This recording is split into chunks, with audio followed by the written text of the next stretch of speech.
힘들죠. 절대 하나님이 붙어줄 것이다.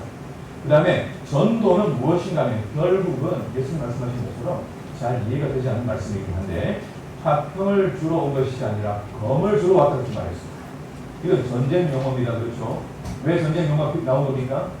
예, 예수님이 아닌 하나님이 아닌 사탄에게 점령당한 사람들의 마음에 검을 들고 성령의 검을 갖고 들어가서 그들의 마음을 담고 있는 죄의 모든 뿌리를 끊어내고 하나님이 그 속에 임재하심으로 평화가 찾아오도록 하는 것. 그래서 이것이 전도가 무엇인가 하면 실제로 사단에게 점령당한 사람들을 찾아오는 것이 전도라는 것입니다.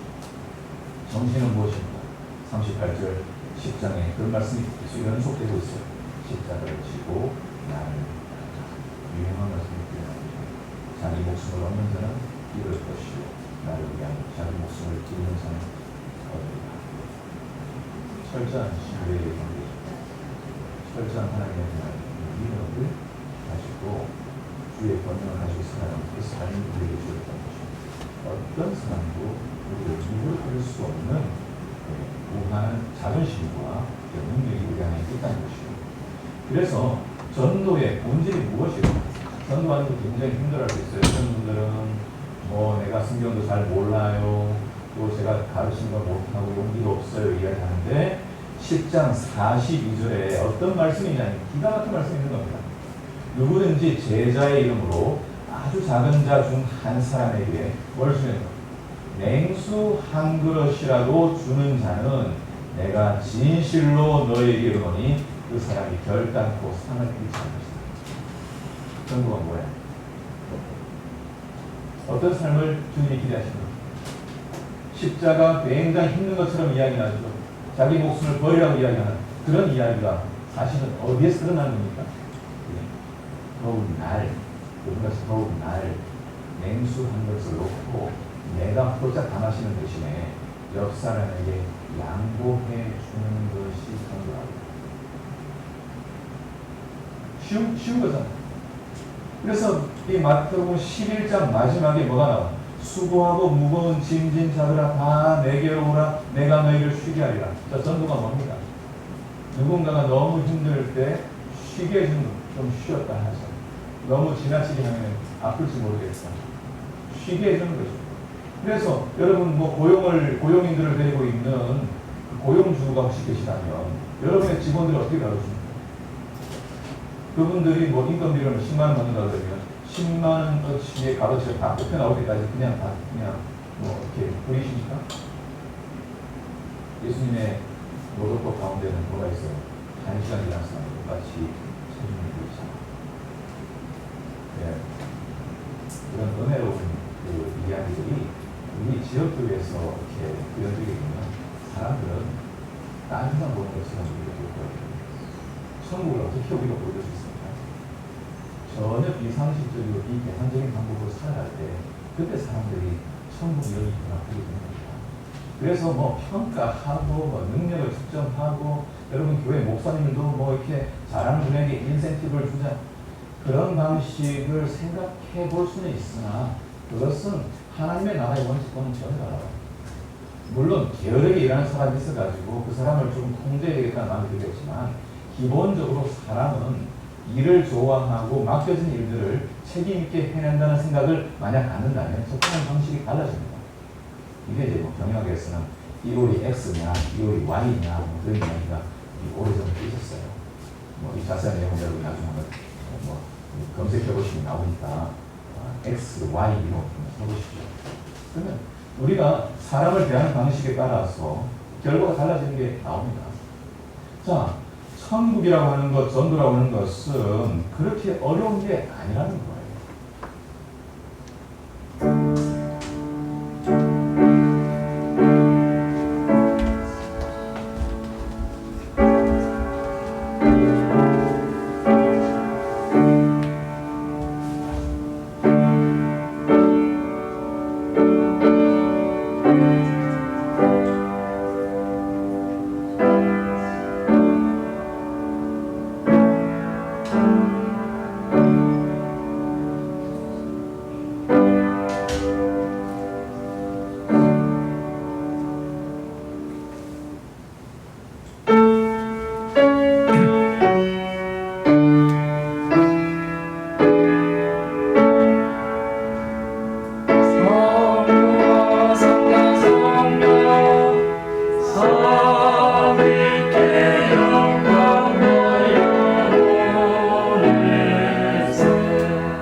생명이신 하나님, 사단이 우리에게서 하나님을 빼앗아가기 위하여 모든 노력들을 다 하고 있는 이때에 성벽을 짓기 위해 예루살렘을 향했던 느헤미야의 심정이 우리의 심정이 되게 하셔서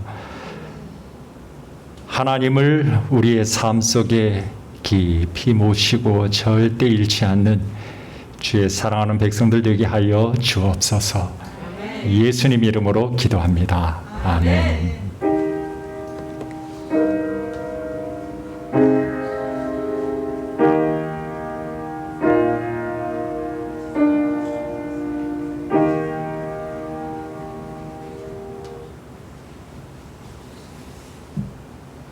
다 함께 교동문 함께 공동하도록 하겠습니다. 하가랴의 아들 느헤미야의 말이라. 아닥사스다 왕 제20년 스루엘에 내가 수상궁에 있는데 내 형제들 가운데 하나인 하나니가 두어 사람과 함께 유다에서 내게 이르렀기로 내가 그 사로잡힘을 면하고 남아있는 유다와 예루살렘 사람들의 형편을 물은즉 그들이 내게 이르되 사로잡힘을 면하고 남아있는 자들이 그 지방 거기에서 큰 혼란을 당하고 능욕을 받으며 예루살렘 성은 허물어지고 성문들은 불탔다 하는지라. 왕이 내게 이르시되 그러면 내가 무엇을 원하느냐 하시기로 내가 곧 하늘의 하나님께 묵도하고 왕에게 아뢰되 왕이 많이 좋게 여기시고 종이 왕의 목전에서 은혜를 얻었사오면 나를 유다 땅 나의 조상들의 묘실이 있는 성읍에 보내어 그 성을 건축하게 하옵소서. 조경철 장로님 회장님께 기도해 주시겠습니다. 거룩하신 하나님 아버지, 이 안식일을 거룩한 안식일을 당하여 하나님 앞에 나와 하나님께 경배드릴 수 있도록 은혜 주신 것을 무한히 감사드리옵나이다. 이 어려운 시기에 사단이 그의 발전을 막기 위하여 온갖 수단 방법을 살지 않고 다 하고 있사오니 하루살기 이 모든 것을 막아주셔서 우리 마지막 때를 깨닫고 주의 천국 복음은 만방에 전파할 수 있도록 축복하여 주시옵기를 간절히 기도드려옵나이다. 우리 성도들 중에 몸에 불편한 자 주님께서 아시겠사오니 그들에게 주님께서 또 놀라운 치유의 은혜를 풍성히 내려주시옵기를 간절히 중보하옵나이다. 우리 사랑하는 교회 성도님들, 수도님들, 교회 임원들, 이들이 모두 하나님 아버지께 충성을 다하고 열심히 공사함으로 이 어려운 시기이지만 각 부서에서 목표한 모든 목표를 초과 달성하여 하나님께 역큰 영광을 돌리게 하여 주시옵기를 간절히 간구하옵나이다.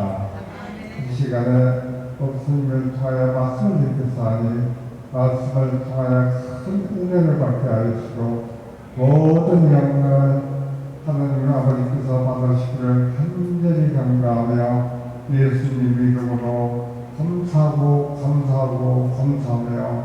기도드려옵나이다. 아멘.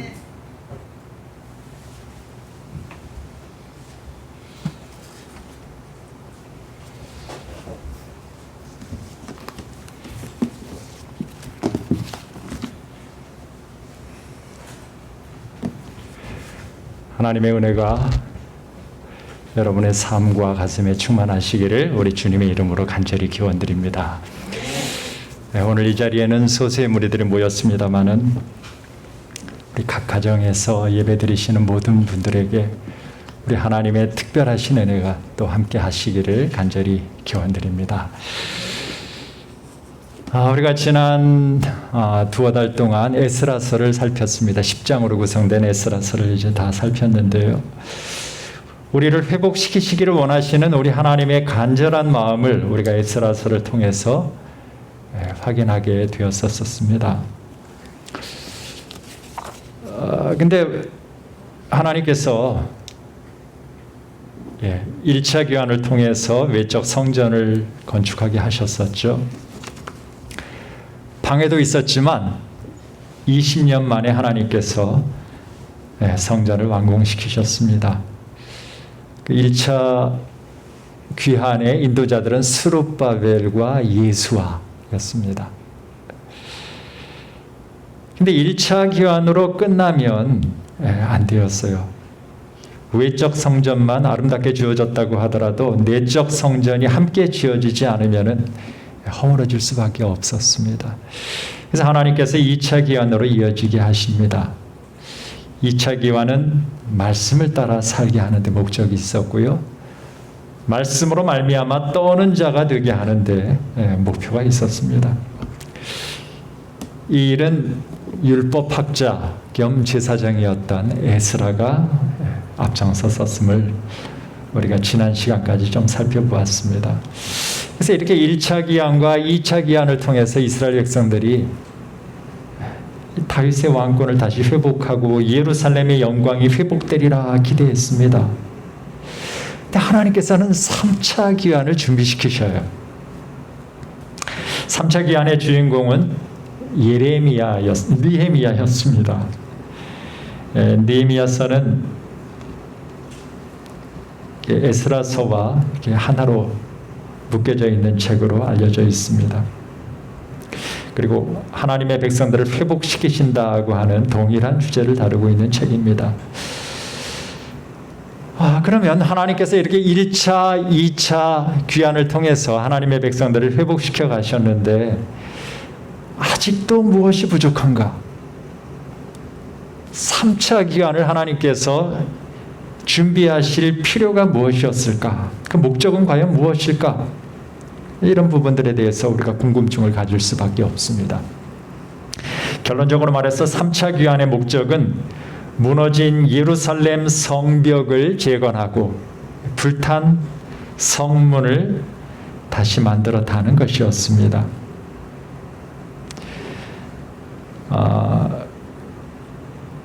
이 성벽을 재건하고 성문을 재건하는 것, 이것이 왜 그렇게 중요할까요?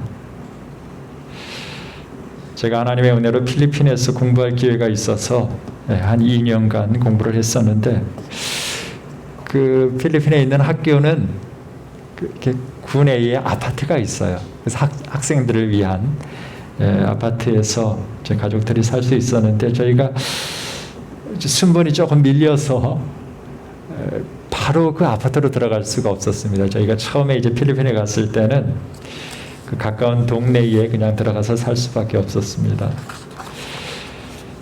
근데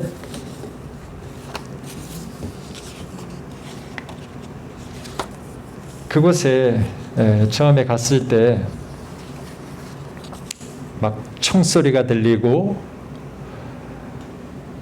우리 같이 가셨던 목사님 중에 한 분은 가시는 그날 아주 큰 돈을 또 잃어버리시기도 하시고 그러셨어요. 그래서 야, 여기 굉장히 위험한 곳이구나 하는 생각을 했었는데요. 이제 나중에 그 아파트 안으로, 이제 학교가 있는 그 아파트 안으로 들어가게 되었을 때 거기에는 이제 담장도 쳐 있고 경비도 있고, 그래서 우리 아이들이 굉장히 어렸을 때인데요. 그 안에서 뛰어논다고 하더라도 정말 안심할 수 있는 아주 아늑한 곳이었습니다. 그래서 야, 이렇게 담장이라고 하는 것이 굉장히 중요한 것이구나. 그 전까지는 저희는 뭐 그렇게 문을 열어놔도 크게 걱정 안 할 만한 그런 동네에 살아서 문을 거의 잠그지 않고 그렇게 살다가 거기에 가서 그런 경험을 하면서 담장이라는 것이 정말 굉장히 필요하다 하는 첫 경험을 하게 되었었습니다. 성벽이 무너지고 성문이 불탄다. 그러면 어떻게 되는 건가요? 3절에 보면 그 지방 거기에서 큰 환난을 당하고 능욕을 받는다 그랬어요. 성벽, 성이라고 우리 성경에는 되어 있습니다만 하여튼 원어적으로 보면은 성벽, 성과학을 의미하는 단어예요. 성벽이 무너지고 성문이 불타고 그러할 때 큰 환난을 당하고 능력을 받게 되었다는 것입니다. 돌아온 유대인들은 그 주변에 있는 나라들에 비해서 굉장히 소수이기 때문에 괴롭힘을 받을 수밖에 없었습니다. 특별히 그들이 처음에 왔을 때 그 사마리아 사람들이 우리가 같이 성전을 좀 짓겠다 그랬을 때 아주 단칼에 거절했었잖아요. 그래서 그들이 좀 이제 앙심을 품고 있었을 것 같아요. 유대 사람들은 성전을 먼저 짓고 성벽을 짓기 위하여 여러 차례 시도했다는 흔적이 있습니다. 근데 그렇게 시도할 때마다 그들은 번번이 방해를 했고 또 성벽을 쌓으면 무너뜨리고 이 약소국의 서름을 그들은 겪을 수밖에 없었습니다. 그 궁극적인 목적은 성전 예배를 방해하려고 하는 이 하나님의 사단의 시도였다고 볼 수 있겠습니다. 그러니까 성벽이 무너지고 성문이 무너지면 불타면 주변의 방해들 때문에 하나님 성전에서 예배드리는 것이 방해를 받을 수밖에 없고 하나님께 온전히 돌아갈 수 없는 상황이 되는 것이었죠. 이게 이제 외적인 성전을 지은 다음에 성벽이 지어져야 할 이유였다면 이제 2차 귀환을 통해서 하나님께서는 내적 성전을 짓게 하셨잖아요. 이 내적 성전이 지어진 이후에도 내적 성벽이 완성될 필요가 있었습니다. 다시 말해서 우리의 마음에도 벽이 쌓여지고 문을 달고 보초를 세워서 보호해야 한다는 것입니다. 왜냐하면 생명의 근원이 여기에서 나기 때문이다 라고 말씀하셔요. 마음이 하나님께서 거하시는 곳으로 성경은 묘사하고 있고요. 하나님께 예배 드려야 할 장소로 말씀을 하십니다. 그래서 우리의 마음이 거룩하게 우리의 삶을 거룩하게 하기 위하여 우리의 마음을 먼저 우리 하나님께 드리는 일이 요구되어졌었습니다. 여러분은 여러분의 마음을 어떻게 잘 지키고 계신가요? 바울은 하나님의 전신갑주를 입으라고 권합니다. 이것이 3차 귀환의 영적인 의미라고 말씀드릴 수 있겠습니다. 사단이 들어오지 못하도록 든든히 방비하는 것입니다. 마음이 한꺼번에 다 무너지지는 않아요. 그러나 어느 한 부분만 무너져도 사단은 그 무너진 곳으로 들어오는 것을 봅니다. 사람들마다 다 약한 부분이 있어요. 우리가 다 통째로 한꺼번에 사단을 향해서 우리의 마음을 열지 않고 그냥 사단이 들어오기 딱 좋은 작은 그 허술한 아주 약한 마음의 부분들이 있는 것을 여러분들도 느끼실 것입니다. 루스벨은 교만 또 이기심 이것은 정말 아주 태초부터 거의 모든 사람들이 다 가지고 있었던 그 연약한 부분이었음을 루스벨의 타락을 통해서 보게 됩니다. 아담과 하와도 이 교만과 탐심이 그들을 무너뜨렸고요. 아간도 특별히 이 탐심 때문에 무너지게 된 것을 봅니다. 유다도 마찬가지였죠.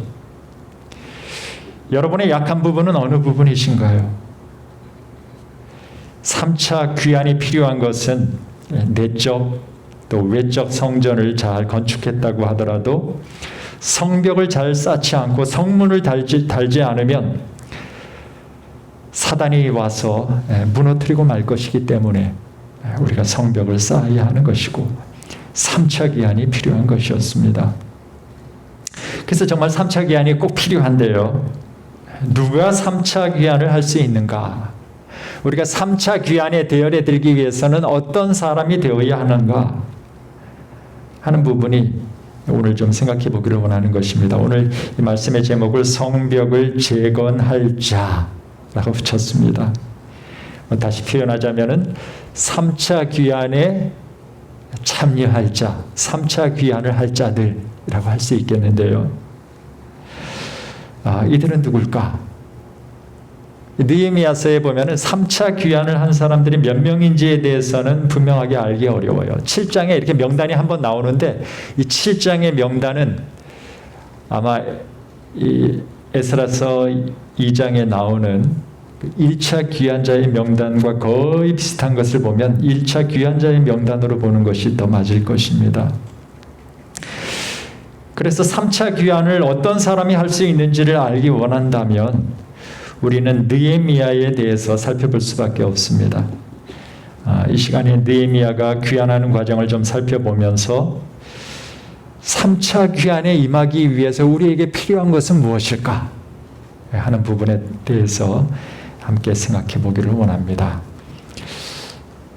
첫 번째, 성벽을 재건할 자, 3차 귀환에 응할 사람은 예루살렘을 마음에 두는 사람입니다.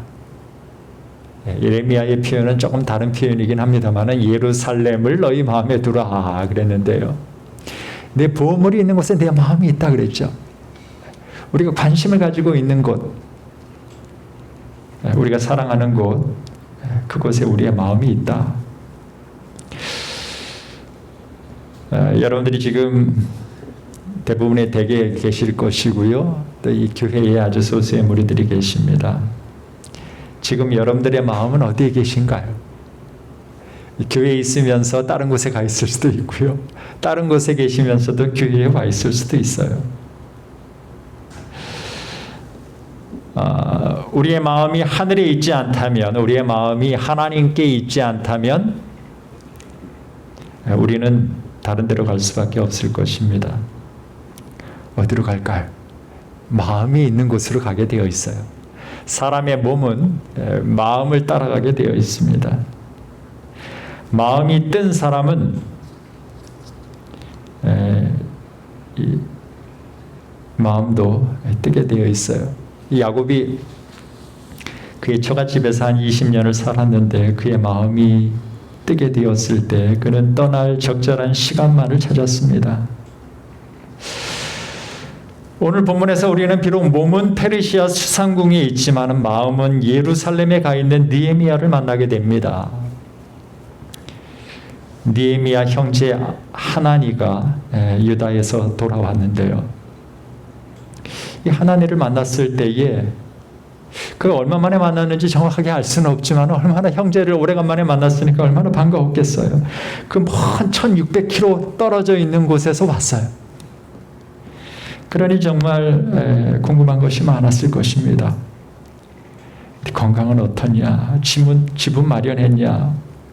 그리고 뭐 여러 생각나는 사람들에 대해서 막 물어봤을 것이고요. 근데 왜 돌아왔냐?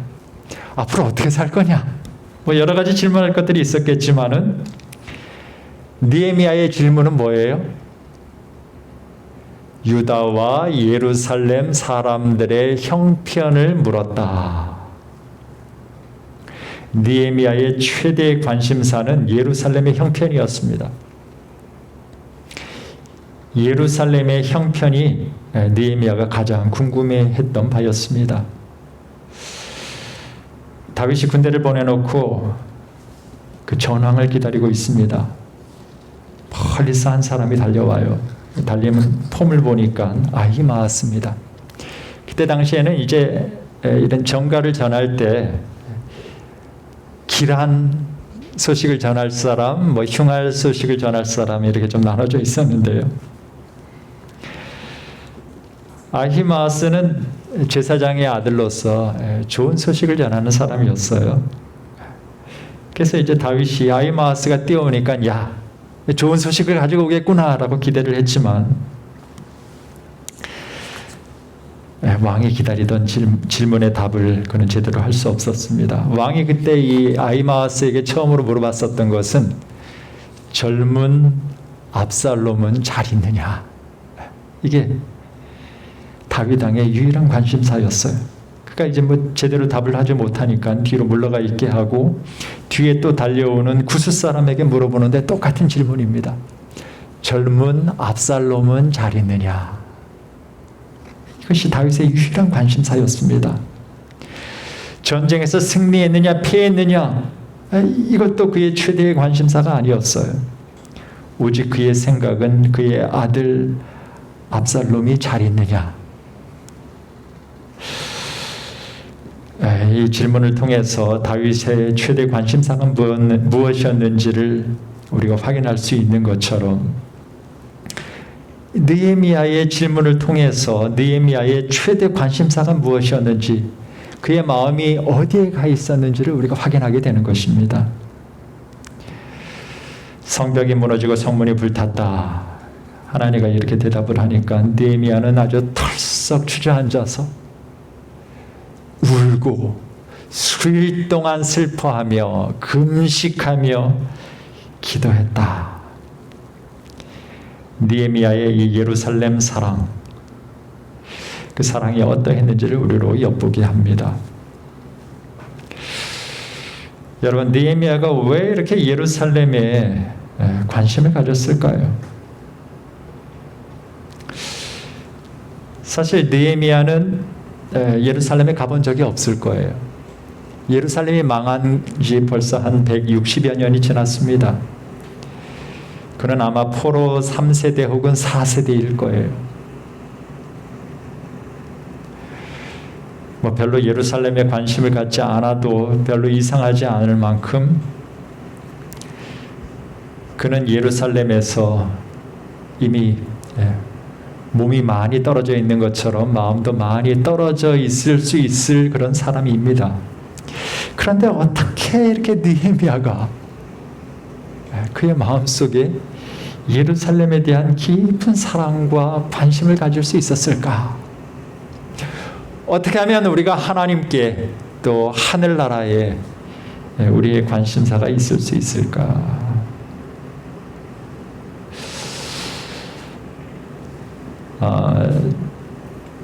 제가 필리핀의 어떤 소식을 좀 듣게 되면 관심 있게 봅니다. 왜냐하면 제가 거기 한 2년간 머물렀었기 때문에. 대만은 제게 별로 그렇게 관심 있는 나라가 아니었는데요. 요즘은 좀 관심 있어요. 왜냐하면 거기에 제 딸이 있기 때문이죠. 미국도 그렇고요. 느헤미야도 아마 예루살렘에 어떤 끈이 연결되어 있었기 때문이 아닐까 하는 생각을 해보았습니다. 지금 이 하나니라고 하는 사람이 7장에 보면은 느헤미야의 동생이라고 묘사되어 있어요. 그 동생이 지금 예루살렘에서 한 1600km 정도 떨어져 있는 곳에서 느헤미야를 찾아왔어요. 여러 가지 가능성들이 있습니다. 성경이 분명하게 이야기하지 않기 때문에 우리가 정확히 이거다라고 할 수는 없지만, 느헤미야가 하나니를 시켜서 예루살렘이 어떠한지를 좀 보고 와라, 이렇게 이야기했었을 수도 있어요. 그런데 그거는 굉장히 어려운 일이죠.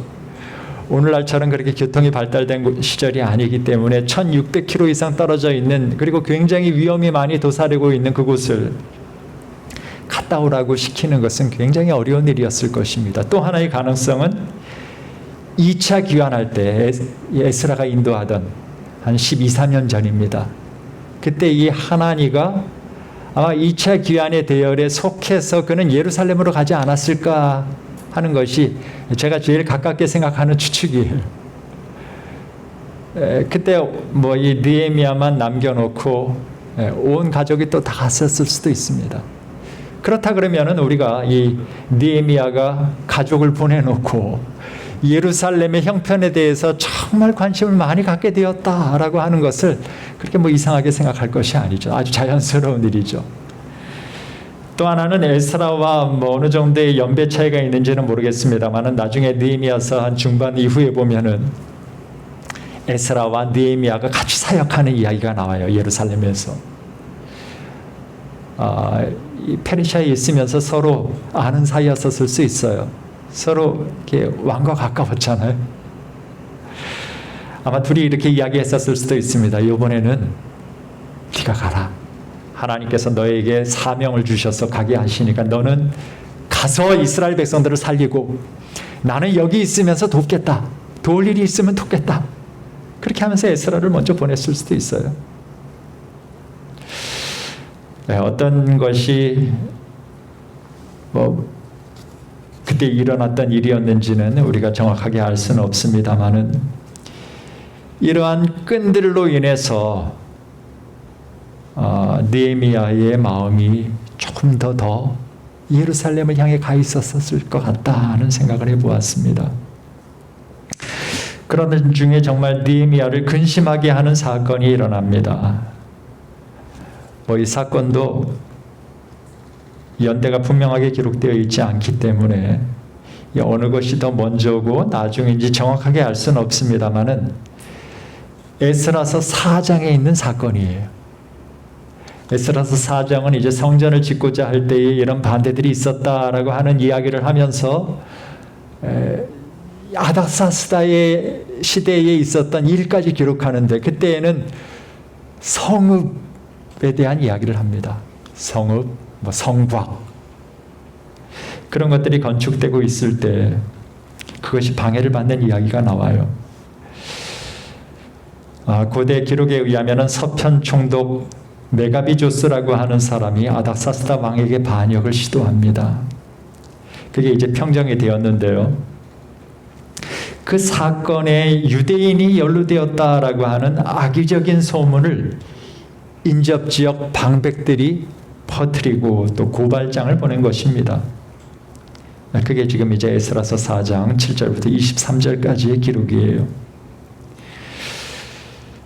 주변 족속의 방백들로부터 고발을 받은 다음에 왕은 깊이 있게 생각을 했는지 많이 알아봤는지는 모르겠지만은 건축 중단 조치를 취합니다. 그때 당시에 이 느헤미야도 뭔가 이렇게 고위직에 있었을 텐데요. 그가 그때 당시에 왕과 아주 정말 가깝게 있는 술관원이었는지 아니었는지는 알 수 없지만 하여튼 그가 아무 역할도 하지 못해요.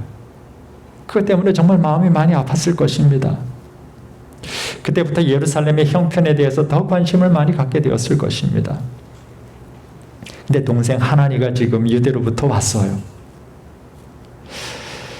그 동생을 보자 정말 반갑기도 하지만은 이야기를 하지 않아도 이미 이스라엘의 형편이 짐작되기 때문에 그는 울 준비가 되었을 것이라고 생각이 됩니다. 하나님은 이미 그의 마음을 예루살렘으로 보내고 계셨어요.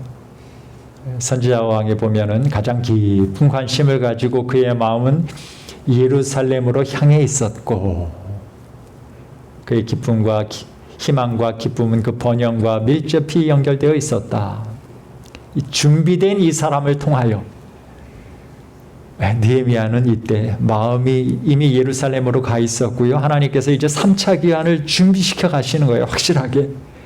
준비된 이 사람을 통하여 마음이 가 있는 이 사람을 통하여 하나님께서는 저희 조상의 땅에 있는 당신의 백성에게 축복을 주시고자 하셨다.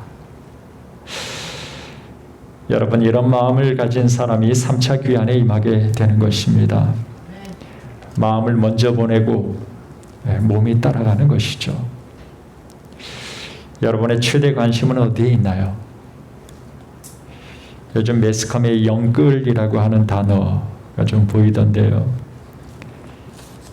영혼까지 끌어모은다 이런 뜻이에요. 모든 것을 다 바쳐서 뭔가를 한다는 뜻이죠. 영끌로 집을 샀다. 그렇게 샀는데 집값이 떨어지면 걱정이잖아요. 저같이 정말 집도 절도 없고 집 살 마음도 없고 그런 사람은 집값이 떨어지든지 오르든지 아무 상관이 없습니다만은 하여튼 이렇게 소위 영끌로 집을 샀는데 집값이 떨어진다 그러면은 그 사람들 생각하면 또 하여튼 좀 마음이 아파요. 또 누구는 영끌로 어떤 주식을 샀다. 그럼 주식 떨어질까봐 잠도 잘 못 잡니다. 그래서 가만히 보면 하여튼 제가 마음이 제일 편한 것 같아요. 저는 정말 하나님의 말씀과 성도님들의 형편 외에 관심 있는 것이 없게 하신 것을 참 감사하게 생각합니다. 요즘 같은 때는 정말 하늘을 사모하는 마음만 깊어질 뿐입니다. 여러분의 최대 관심도 하늘에 있기를 간절히 기원드립니다. 마음이 하늘에 있는 사람은 반드시 몸도 하늘에 있게 될 줄을 믿습니다. 두 번째로 예루살렘을 위해서 기도하는 것입니다. 예루살렘의 평안을 위하여, 예루살렘을 위하여 평안을 구하라. 예루살렘을 사랑하는 자는 예루살렘을 위해서 기도합니다. 마음이 있는 사람이 기도하게 되어 있어요. 그리고 이 기도하는 사람은 3차 귀환에 임하게 됩니다. 느헤미야는 예루살렘의 소식을 듣자마자 기도하기 시작해요.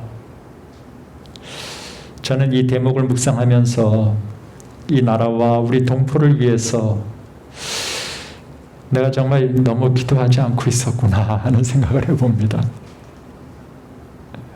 예루살렘의 그 황폐하게 된 것을 그 형편으로 인해서 정말 금식했었던 이 느헤미야의 이 안타까운 심정이 왜 나에게는 그렇게 간절하게 느껴지지 않을까?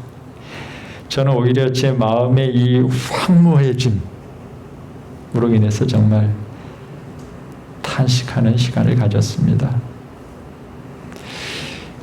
예루살렘을 보시면서 눈물을 흘리시던 예수님, 이런 심정이 저와 여러분의 마음이 되시기를 간절히 소망합니다. 여러분, 하나니가 와서 예루살렘의 형편을 이야기하는데 느헤미야가 아무 할 수 있는 게 없어요. 유대인 진멸령이 내려졌을 때 모르드게는 에스더에게 뭐 좀 손을 좀 써봐라 하고 이야기를 하잖아요. 근데 에스더는 뭐 할 수 있는 거 자신이 없어요. 왜냐하면 한 달 동안 왕을 만나지 못했기 때문입니다. 뭔 사정이 있었는지는 모르겠지만은 몸이 멀어지면 마음도 멀어지기 마련이죠.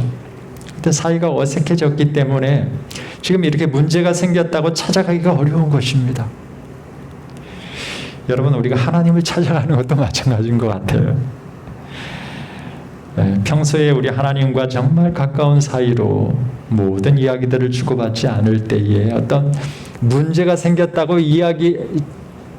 문제를 가지고 하나님을 찾아가는 것은 뭔가 좀 이렇게 겸연쩍고 부끄럽게 느껴져서 잘 가지 못하는 것을 봐요. 한 달간 기도하지 않으면 다시 기도를 시작하기가 참 어렵습니다. 그래서 하나님께서 유대인 진멸령 같은 것을 내리셔서 그렇게 아주 강한 것이 있어야지 우리가 또 기도를 시작해요. 그런 의미에서 하나님께서 이 사건은 유대 민족을 깨우고 기도하라고 주신 은혜의 사건이었다라고도 볼 수 있습니다. 상황이 절망적일수록 기도는 더욱 간절해지고 더욱 진실해지기 마련이기 때문에 그렇습니다. 오직 하나님만 해결하실 수 있기 때문에 우리가 기도하는 거죠. 이번 주에 우리 한유리가 열이 많이 나서 입원하고 또 이호주 집사님도 입원하셨다는 소식을 들었는데요. 정말 해줄 수 있는 게 없으니까 기도할 수밖에 없죠. 이렇게 기도할 수밖에 없어서 기도하게 하시는 것, 그것도 어떻게 생각하면 은혜입니다. 기도는 인간의 무력함을 인정하고 하나님의 능력에 의탁하는 것입니다. 에스라는 하나님을 크고 두려운 하나님이라고 고백하면서 동시에 언약을 지키시고 긍휼을 베푸시는 주님이라고 고백을 합니다. 크고 두려우신 하나님, 하나님 생각하면 크고 두려우신 하나님이라 선뜻 나서기가 어려울 수 있는데 이 느헤미야는 긍휼을 베푸시는 주여 간구하나이다. 간구할 수 있는 이유는 그분이 긍휼을 베푸시는 분이심을 또한 그가 알았기 때문에 그 크고 두려우신 하나님이시지만 그분은 또 긍휼을 베푸시는 분이시기 때문에 그 크고 두려우신 하나님을 나의 주님으로 고백하며 간구하는 것을 봅니다. 기도는 하나님을 나의 주인으로 고백하는 것입니다. 기도는 내가 주인이 아니라 하나님이 나의 주인이심을 인정하는 것입니다. 그러므로 기도할 때에 그냥 내 주장만 관찰하려는 자세를 가지면 안 되겠죠. 이거 해주세요, 저거 해주세요라고 마치 종에게 시키듯이 해서는 안 되고, 하나님이 주인이시고 나는 그분의 종이기 때문에 주인이신 하나님께서 나에게 무엇 하기를 원하시는지 하나님의 뜻을 헤아리고 그 말씀에 순종하기 위하여 조용히 듣는 자세. 이게 기도예요. 나의 원대로 마옵시고 주의 뜻대로 하옵소서. 느헤미야의 기도도 다니엘과 에스라의 기도처럼 회개의 기도, 중보의 기도였습니다. 우리라고 하는 단어를 통해서 보게 되고요. 또 느헤미야는 말씀에 근거하여 기도했습니다. 하나님의 말씀을 통해서 반드시 이루어질 것에 대한 믿음을 고백합니다. 이렇게 기도하다 보면 하나님의 뜻이 이루어져요. 하나님은 3차 기한을 위해서 마음을 이끄시고 기도를 주셨습니다. 그리고 기도할 때 3차 기한으로 하나님께서 이끌어 가시는 것을 봅니다. 기도하는 저와 여러분이 되시기를 간절히 기원드립니다. 마지막으로 예루살렘에 갈 계획을 하는 자. 3차 귀환은 예루살렘에 갈 계획을 한 사람이 가게 되는 것을 느헤미야 1장, 2장을 통해서 봅니다. 이렇게 기도하다 보면 하나님께서 계획을 주셔요. 우리는 이렇게 계획하는 것은 기도하는 것과 크게 상관이 없는 것이다 라고 생각하려는 경향이 있어요. 기도는 하나님께 하는 것, 하나님께서 하나님과 관계된 어떤 영적인 것이고, 계획하는 것은 그냥 내가 막 하려고 하는 인간적인 것이다 라고 생각하는 경향이 있는데,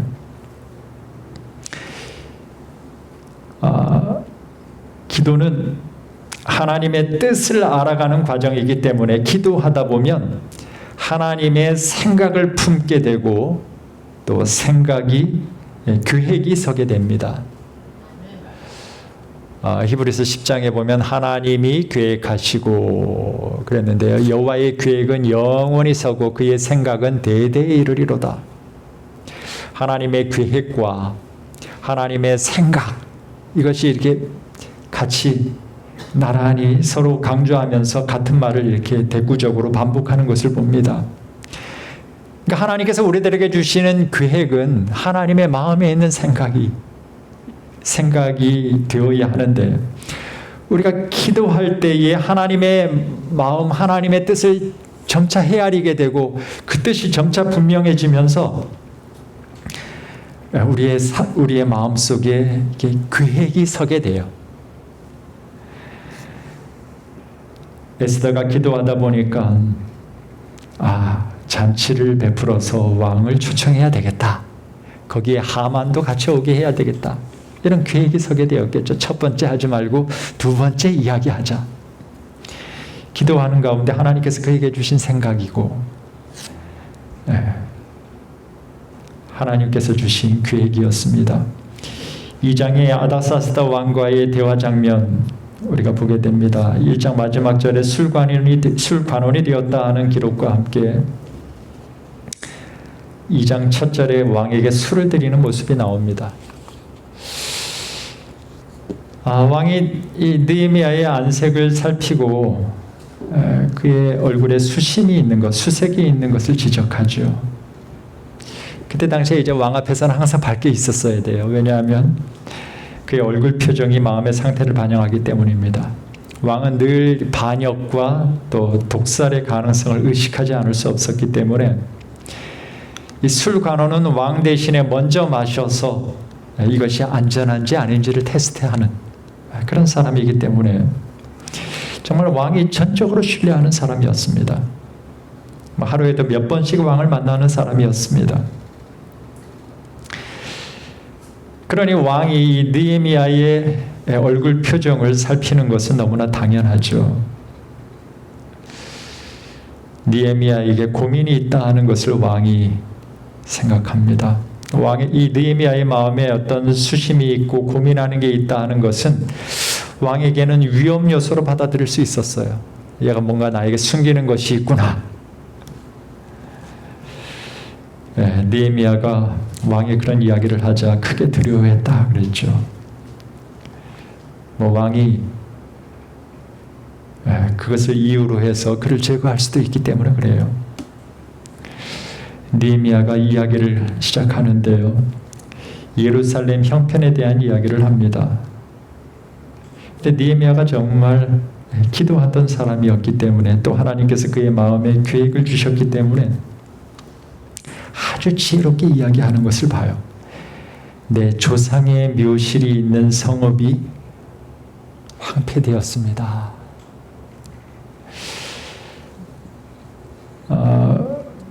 우리나라에도 이 묘지에 대해서 많은 관심이 조상에게 잘해야지 후손들이 잘 된다. 이런 사상을 이제 동양 사람들이 많이 가지고 있는데 이 페르시아도 그런 사상이 있었어요. 그래서 왕이 이 이야기를 들었을 때 너무나 이해가 잘 됐어요. 그리고 느헤미야를 돕고 싶은 마음이 들었어요. 내가 무엇을 원하느냐라고 이야기합니다. 여러분도 이 질문을 받으신다면 여러분은 뭐라고 대답을 하시겠습니까? 백지수표를 주면서 네가 원하는 것을 쓰라 하면 뭘 쓰시겠어요? 마음에 있는 것을 쓰게 되어 있어요. 여러분들이 하나님께서 뭐 하나 내가 들어줄게 한다면 하나님이 해주실 수 있는 것은 뭐 우리가 구원 뭐 이런 부분들을 또 구하겠습니다만은 이 세상의 아주 최고 권력자가 구원과는 상관없이 다른 것들 어떤 거를 내가 들어주겠다라고 이야기한다면 여러분은 나는 무엇을 구하겠다라고 생각하시는 그것이 여러분의 마음에 있는 것입니다. 느헤미야는 예루살렘을 위해서 구했어요. 그것이 그의 최대의 관심사였기 때문에 그렇습니다. 그것이 그가 기도하고 있었던 바였기 때문에 그렇습니다. 느헤미야가 요청하던 내용이 즉흥적으로 그렇게 요청할 수 있는 것이 아니었습니다. 왜냐하면 그 내용들을 보면 아주 구체적이에요. 아주 조목조목 구하는 것을 봅니다. 아삽이라고 하는 사람의 이름까지 알았어요. 미리 알아둘 정도로 아주 치밀하게 계획을 세운 것을 봅니다.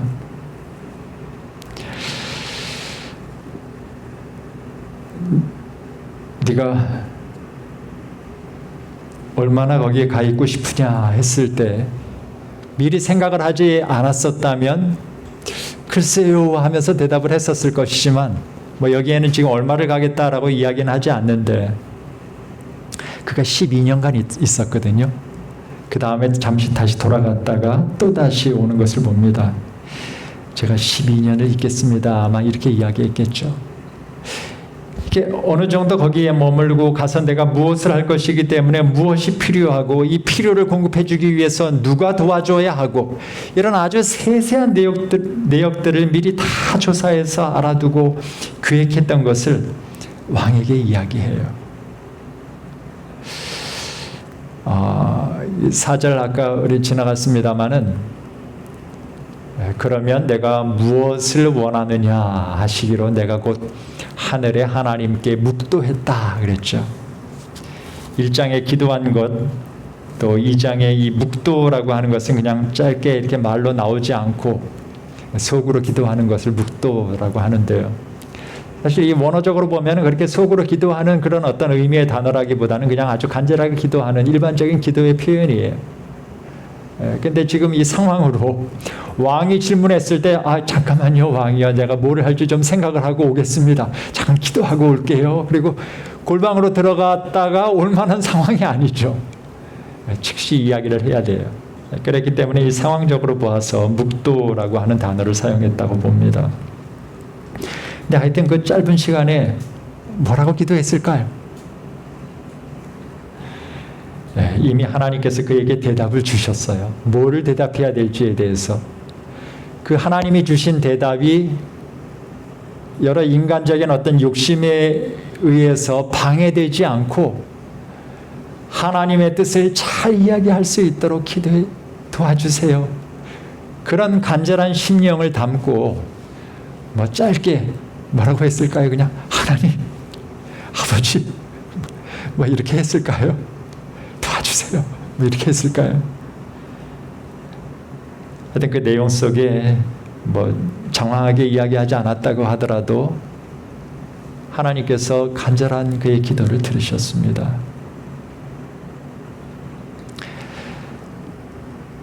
하나님을 만난 때로부터 4개월이 지난 시점이었죠.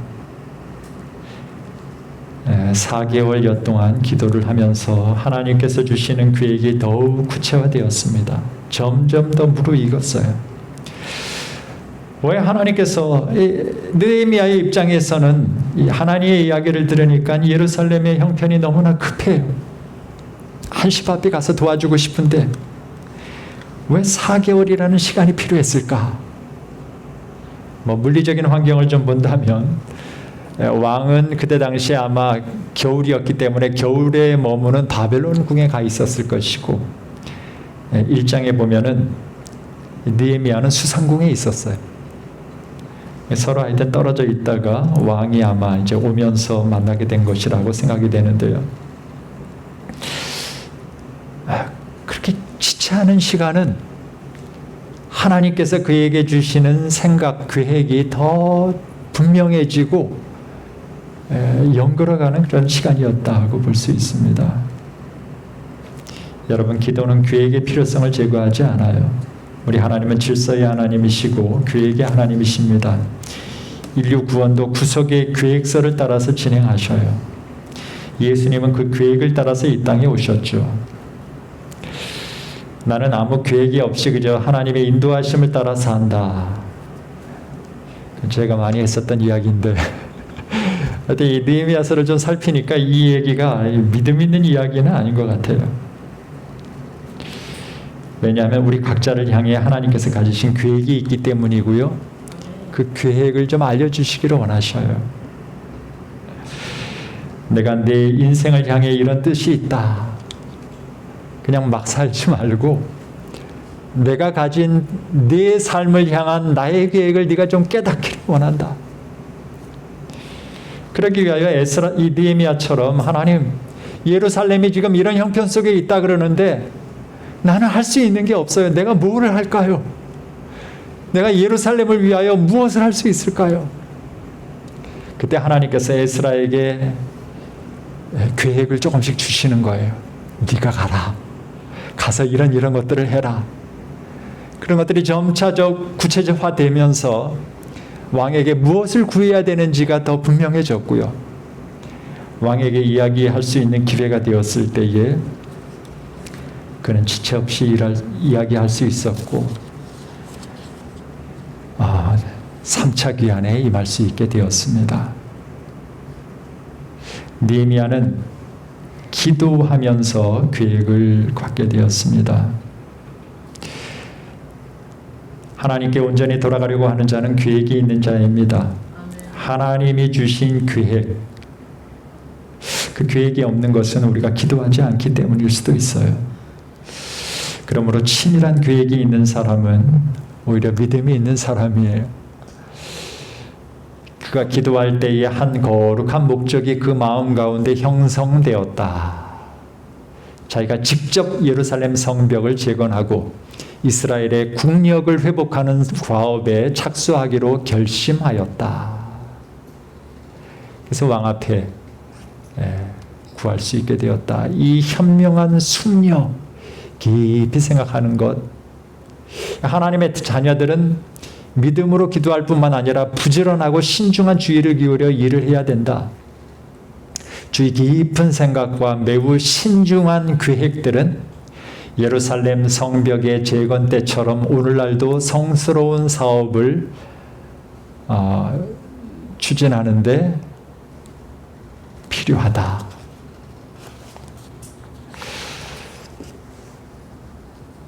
그렇다면 하나님의 계획과 내 계획을 우리는 어떻게 구분할 수 있을까요? 하나님이 주신 계획이 성취되었다면 그것은 하나님께서 이루신 것으로 우리가 고백할 수 있죠.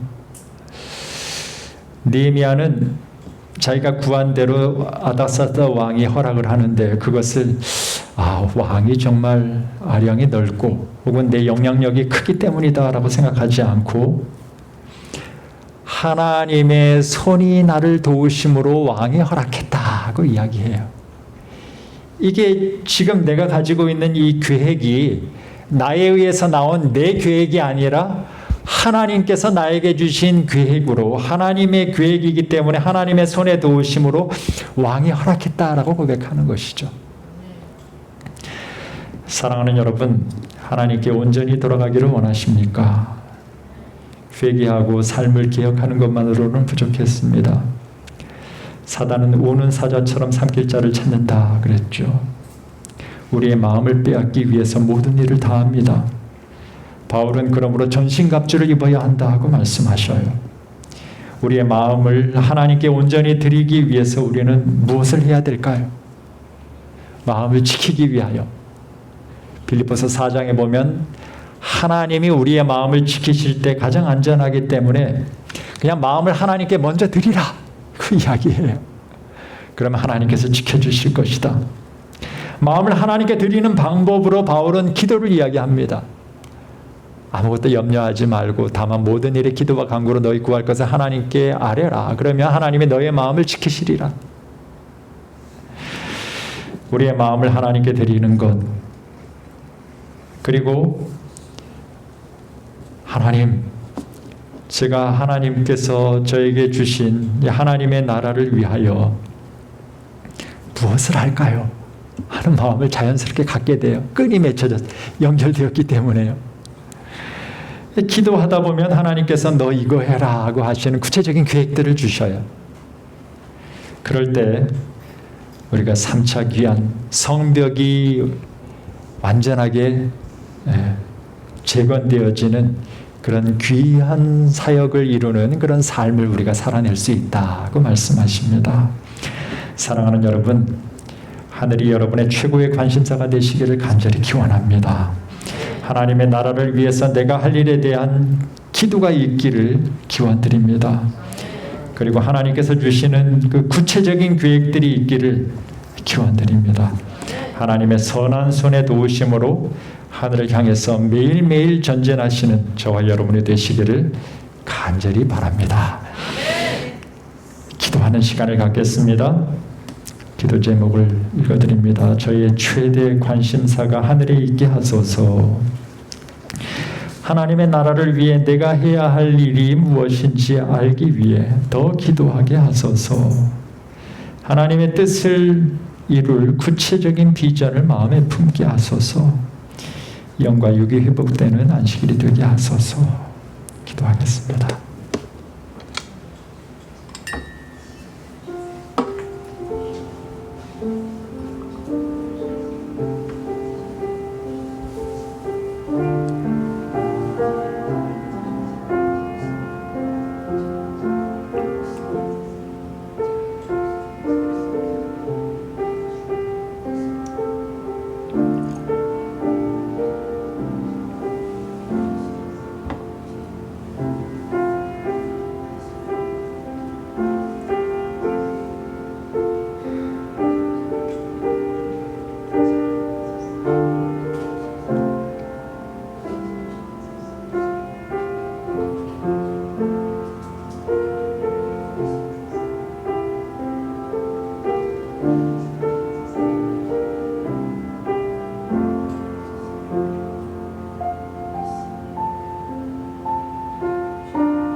582장입니다. 다 함께 일어나셔서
우리를 온전히 회복시키시기를 원하시는 하나님, 주님께로 전심으로 돌아오기를 간절히 염원하시는 하나님, 오늘도 내 마음을 나에게 달라 말씀하시고 주님과 깊이 연결시킨 후에 우리의 마음에 기도를 주시고 계획을 주셔서 하나님을 위해 일하며 기쁘게 살기를 원하시는 3차 기한으로 이끄시는 우리 하나님의 마음을 이해하게 하시고 받아들이게 하셔서 저 하늘을 향해 한 걸음 한 걸음 정진하는 주의 모든 자녀 되게 하여 주옵소서.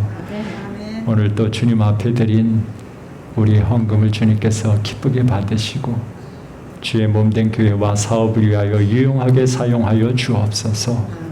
이제는 하나님의 사랑과 예수 그리스도의 은혜와 성령의 교통하심이 성벽을 재건하고 우리 하나님과 온전히 동행하기로 소원하며 결심한 주의 모든 백성들에게 영원토록 함께하여 주시옵기를 예수님 이름으로 축원합니다. 아멘.